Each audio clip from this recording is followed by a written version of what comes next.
Bonjour, salut et shalom, la paix sur votre maison. Nous sommes tellement heureux d'être encore une fois ici devant vous, vous sachant tellement nombreux à accorder de votre intérêt et de votre temps à ce travail que nous nous sommes assignés d'accomplir pour le royaume de Dieu depuis un temps. Ce travail n'a pas de son vrai sens si vous ne le soutenez pas. Et soutenir ce travail, c'est prendre de votre temps, c'est pouvoir interagir, c'est de poser une question, c'est de proposer une disposition de la parole qui vous semble être biaisée ou qui vous semble être contredit par une déclaration que nous avons faite ici, et cela nous aidera à pouvoir améliorer ce travail que nous sommes en train de faire.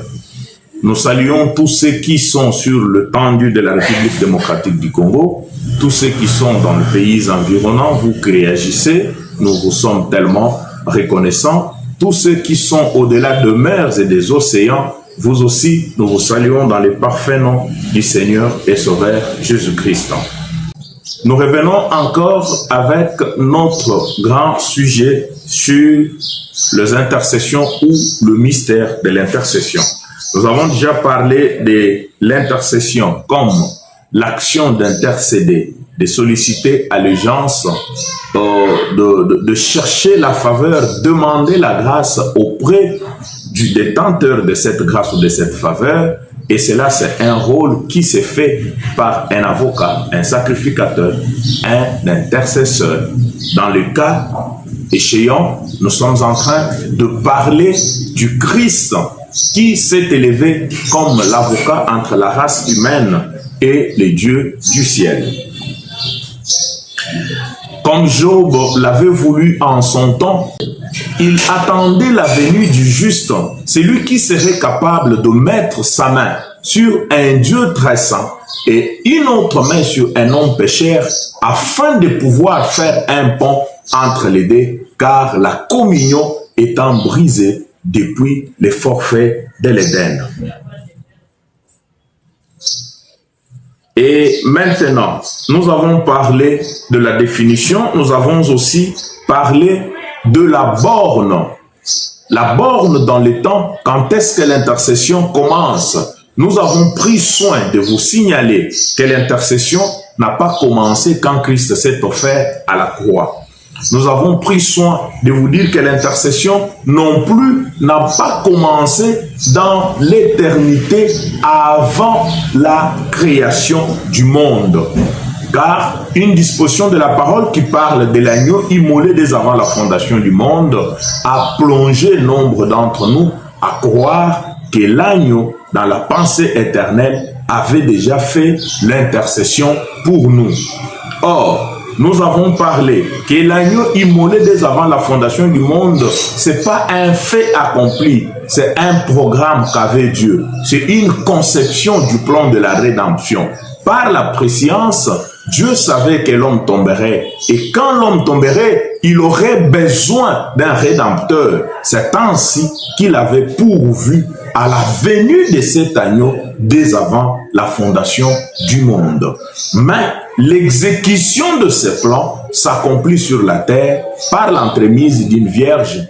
Un enfant mâle nous est né, et cet enfant mâle qui nous est né, c'est celui qui va offrir de son sang. Et après qu'il ait offert de sa vie sur la croix, le matin de la résurrection, Frère Branham dit qu'il n'avait pas permis à ces femmes-là de les toucher ce matin-là, parce qu'il s'apprêtait encore à présenter le sang devant le Père.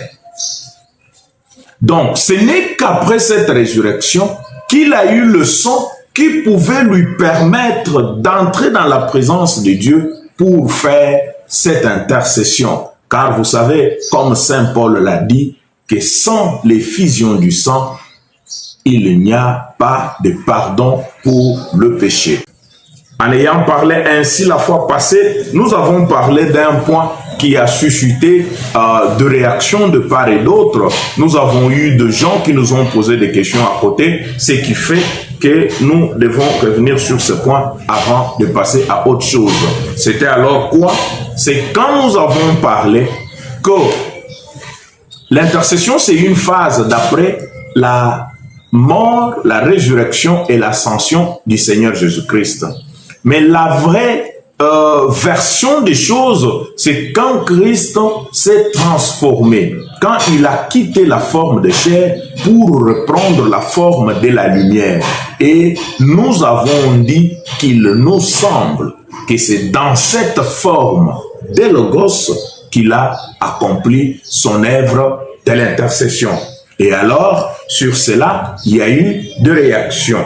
Et pourquoi ces réactions? Certes, ces réactions sont tellement vraies parce qu'il y a eu des courants de gens qui ont enseigné que Christ s'étant transformé en lumière, son corps physique ne réapparaîtra plus jamais dans le plan de la rédemption.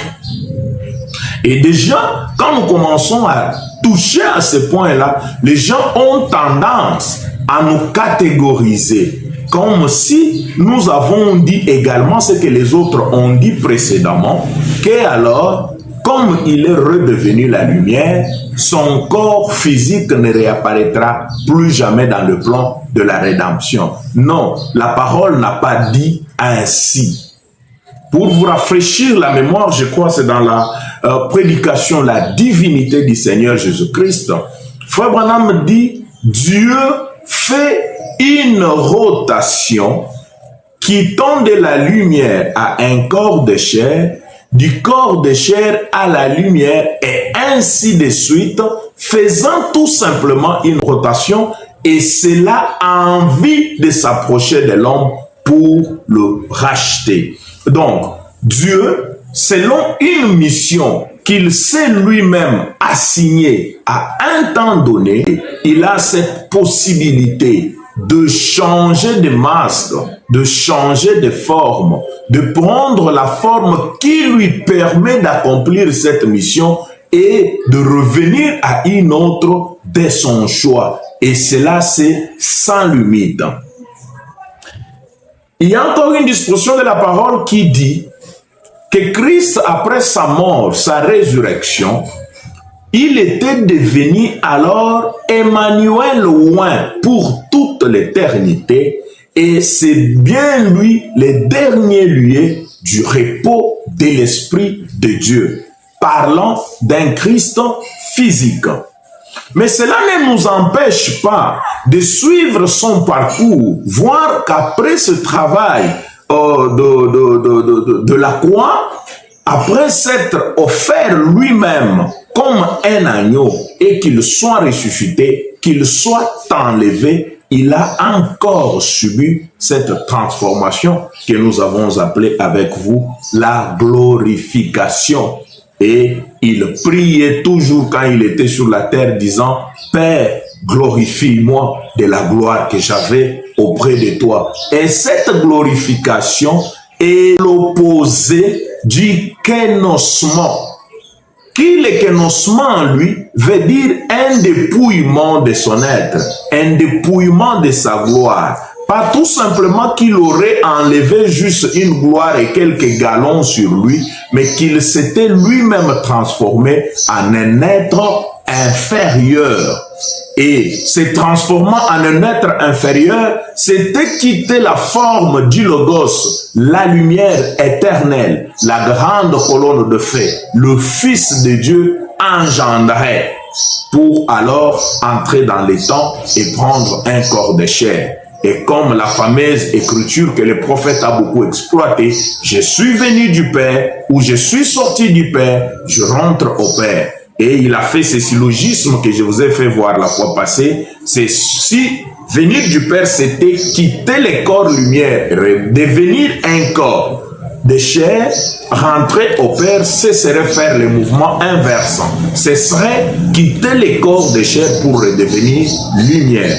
Et nous avons encore ajouté que Frère Branham essaye maintenant d'expliquer les Écritures.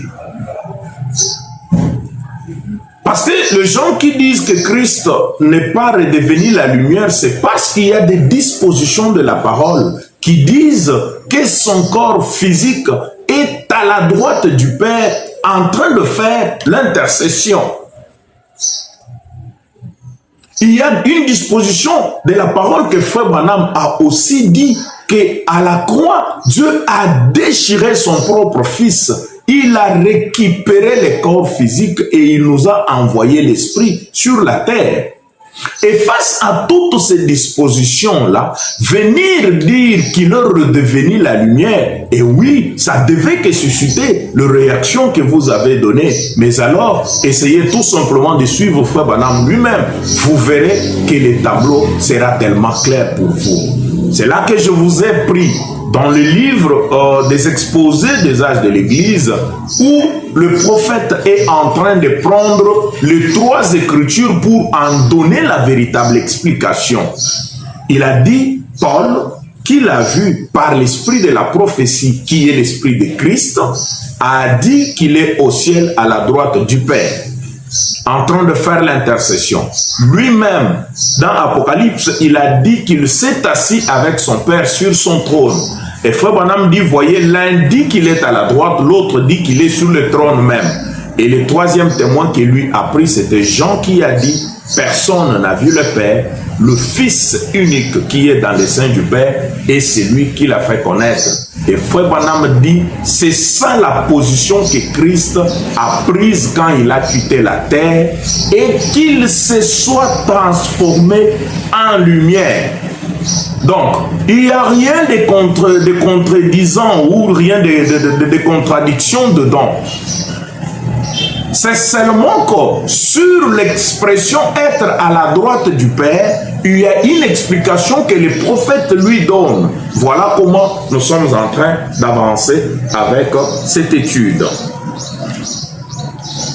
Encore une autre chose que nous allons prendre, c'est que ce travail, comme nous l'avions dit, c'est un travail qui ne devait pas se faire sur la terre, parce que Paul a dit, s'il était sur la terre, il n'allait même pas être sacrificateur, parce que il est sorti de la tribu de Juda, tribu sur laquelle Moïse n'a jamais dit un seul mot pour les sacerdoces. Donc, Dieu étant ordonné, ne pouvant pas briser sa propre loi, il ne pouvait pas prendre Jésus-Christ, un homme sur la terre, comme un souverain sacrificateur. Ça briserait son plan, ça briserait sa loi. Un autre point encore, c'était que lui a été établi souverain sacrificateur selon l'ordre de Melchizedek. Et nous avons dit que quand on parle de lui comme sacrificateur selon l'ordre de Melchizedek, c'est en considérant ses origines célestes. Parce que sur la terre, il avait des origines qui collaient son identité à une tribu qui était la tribu de Juda. Mais en les considérant comme Melchizedek, en prenant ses origines célestes comme le seul et l'unique Fils de Dieu engendré, alors là, il était semblable à ce Melchizedek, sans père, sans mère, qui n'avait pas d'origine, qui n'avait pas de généalogie. Et les prophètes parlent dans les Écritures, dans les âges de l'Église toujours. Je vous avais demandé d'avoir ces livres parce que nous allons beaucoup l'exploiter. Et c'est pour moi un livre qui représente toute la doctrine de William Marion Branham. Il parle de lui comme le prophète, prêtre et roi. Dans les temps anciens, le prêtre accédait au service par l'onction, les rois par l'onction, les prophètes c'était par un appel divin qui autrefois était aussi appelé une onction. Mais Christ seul, il accomplissait les trois. Il était à la fois prophète comme Moïse, il était prêtre selon l'ordre de Melchizedek et il était aussi roi étant sorti de la lignée de David. Mais ces appellations ne s'accomplissent pas au même moment, quoique ce soit les appellations d'une seule et même personne. Frère Branham dit que c'est quand il était sur la terre, pendant son temps là qu'il est venu pour offrir de sa vie, qu'il a accompli son titre de prophète, conformément à ce que Moïse avait dit, que l'Éternel, votre Dieu, vous suscitera du milieu de ton peuple un prophète comme moi. Oui, il avait été un prophète au jour de sa chair. Voilà pourquoi il s'appelait souvent fils de l'homme, fils de l'homme, fils de l'homme. Pour vous qui croyez le message et qui lisez les prophètes, vous savez que Frère Branham a insisté sur cette appellation au jour de sa chair plutôt qu'à l'appellation fils de Dieu qui a une autre signification. Prêtre, Frère Branham dit, il est prêtre quand il est parti au ciel. Pas quand il était sur la terre. Quoique toutes ces appellations, ce sont les appellations d'une seule et même personne. Prophète, prêtre et roi, mais alors c'est imparti dans le temps. Prophète au jour de sa chair, prêtre après l'ascension et roi dans les jours à venir, dans les royaumes millénaires. Et Frère Branham dit que cela ne veut pas dire qu'il n'est pas roi maintenant. Cela ne veut pas dire qu'il n'est pas prophète. Mais seulement, c'est la même personne, mais face à une mission donnée, il prend une appellation, il prend un masque qui lui permet d'accomplir ce travail.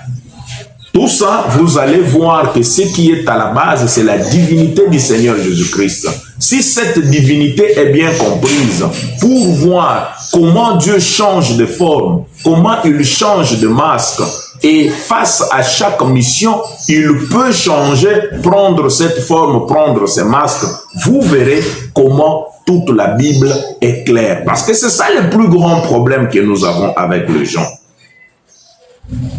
Dieu, quand il vient sur la terre, Frère Branham a illustré une chose ici avec la femme syrophénicienne. Cette femme, quand elle a appelé Jésus-Christ, elle l'avait appelé fils de David. Il semble, ou Frère Branham dit que Jésus n'a pas fait cas d'elle. Il ne l'avait pas regardée juste parce que cette appellation de fils de David, quoiqu'étant vrai, ne mettait pas cette femme en relation avec Jésus-Christ, car elle était une femme des nations.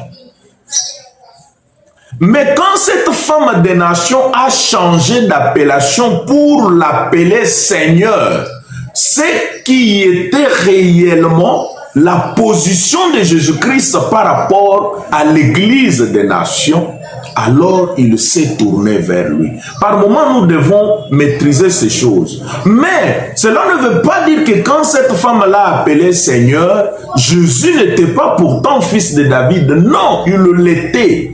Mais seulement, la relation entre lui et cette femme-là ne permettait pas à son titre de fils de David d'entrer en action. C'est la même chose. Il est appelé le lion, il est appelé l'aigle, il est appelé l'agneau, il est appelé ceci, il est même appelé le bouc d'Azazel, il est appelé...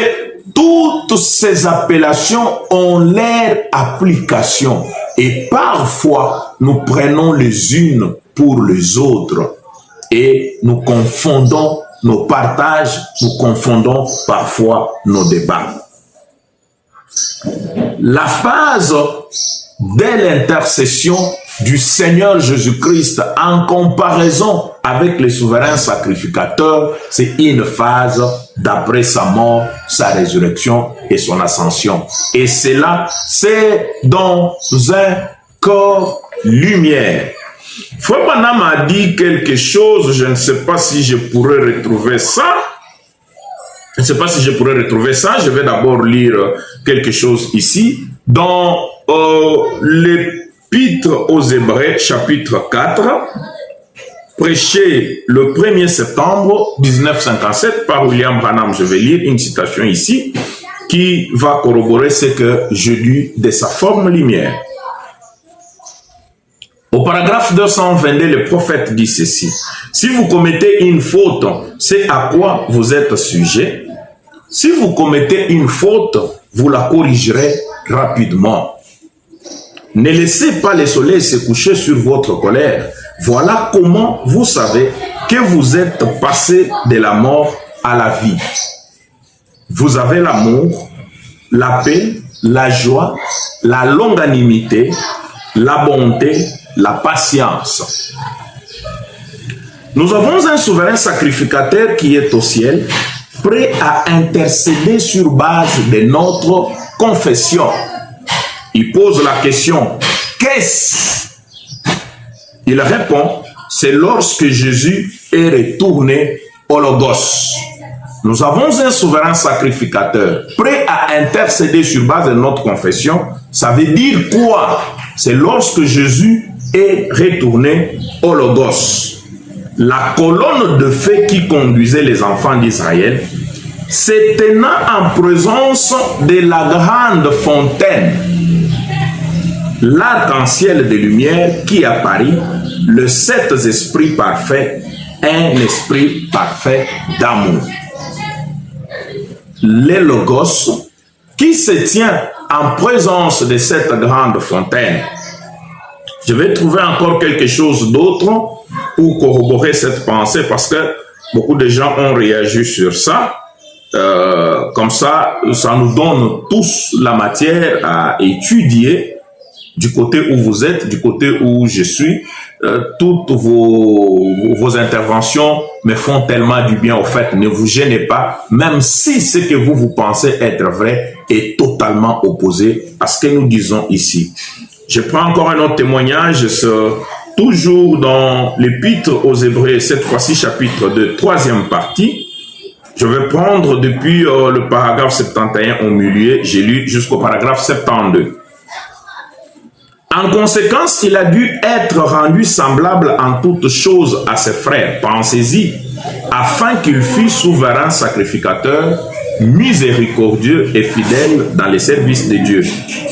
Écoutez ceci, c'est ce que Branham dit, pour faire l'expiation de péché du peuple, pour expier maintenant, Dieu connaissant la justice devait devenir l'injustice pour ressentir ce qu'être un pécheur pour retourner en vue de réconcilier par une réconciliation et de manifester la miséricorde aux gens. Paragraphe 71. Le verset suivant, écoutez bien ceci. C'est Frère Branham qui vous dit ça. Car dans ce qu'il a souffert, il ne termine pas. Paragraphe 72. Dieu ne pouvait pas souffrir en esprit. Il devait devenir chair pour sentir la douleur de la maladie, pour sentir la tentation de la convoitise, pour sentir la faim, pour sentir la puissance de la mort, afin qu'il puisse prendre sur lui-même la responsabilité de se tenir en présence du grand esprit Jéhovah. Entre parenthèses, l'esprit, pas l'homme, pour intercéder pour cette vie. Et Jésus accepta cela afin d'intercéder pour nous, car il sait ce que nous ressentons. Quand vous êtes malade, il sait ce que vous ressentez. Quand vous êtes tenté, il sait ce que vous représentez. Pour se tenir, il a pris la responsabilité de se tenir en présence de ce grand esprit Jéhovah. Entre parenthèses, l'esprit, pas l'homme. Et ici, si vous lisez dans la traduction, la voix de Dieu traduit en présence de l'esprit, pas de l'homme.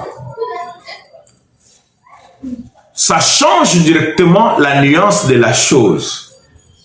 La voix de Dieu a traduit en présence de l'esprit, pas de l'homme, et ça change la nuance de la citation. Mais quand vous prenez la version anglaise, vous trouvez que c'est Shekinah qui est resté fidèle à la pensée de ce que le prophète a dit par rapport à la traduction de la voix de Dieu. Je n'ai pas besoin de faire des problèmes sur la traduction et autres, mais seulement en lisant, j'ai pu faire ces constats-là, que la traduction de la voix de Dieu de cette même citation dira une chose contraire à ce que Shekinah a dit. Mais quand vous rentrez en anglais, vous trouvez que Shekinah a traduit fidèlement par rapport à ce que la voix de Dieu a dit. Il est allé au ciel, il a occupé une position plus élevée que les cieux. Il est allé au ciel et Frère Branham dit, pour voir le ciel, il doit s'incliner. Voilà notre souverain sacrificateur. Voilà le prêtre et voilà le lieu où lui fait ce travail et sous quelle forme il le fait. Il le fait en tant que la grande colonne de feu qui se tient en présence de la grande fontaine d'amour comme elle l'avait fait avant de venir au monde. Frère Branham a dit, Christ était cette lumière qui bougeait devant la porte du Père comme un fils qui jouerait devant la porte de son Père. Et voilà pourquoi quand il était sur la terre, il priait avec instance disant, redonne-moi la gloire que j'avais auprès de toi. Et après avoir offert de sa vie, après s'être lui-même donné, il est redevenu cette lumière. Il a repris cette position de se tenir encore devant la grande fontaine d'amour. Voilà ce qui avait fait que nous puissions vous dire la fois passée qu'il semble que c'est sous cette forme qu'il a accompli l'œuvre de l'intercession. Pour aujourd'hui, nous mettons un point final sur ce point et à la prochaine, nous viendrons pour déterminer les lieux exacts dans le ciel sur quel endroit il faisait l'intercession parce que, selon les témoignages des gens, quand on a cherché qui est digne de prendre les livres, il n'était pas au ciel même. Et pourquoi il n'était pas là? Parce qu'il faisait l'intercession très loin dans les éternités. Nous viendrons maintenant pour voir ce que cela veut dire. Que la paix du Seigneur soit sur vous. Veuillez vous abonner, veuillez partager et parlez-en à quelqu'un d'autre. Nos services restent toujours disponibles. Si vous en avez besoin chez vous localement, nous sommes toujours là sur n'importe quel sujet que vous avez suivi dans nos vidéos qui vous a intéressé. Nous viendrons pour en parler là où vous voudrez que nous puissions le faire. Que le Seigneur Dieu vous bénisse. Shalom.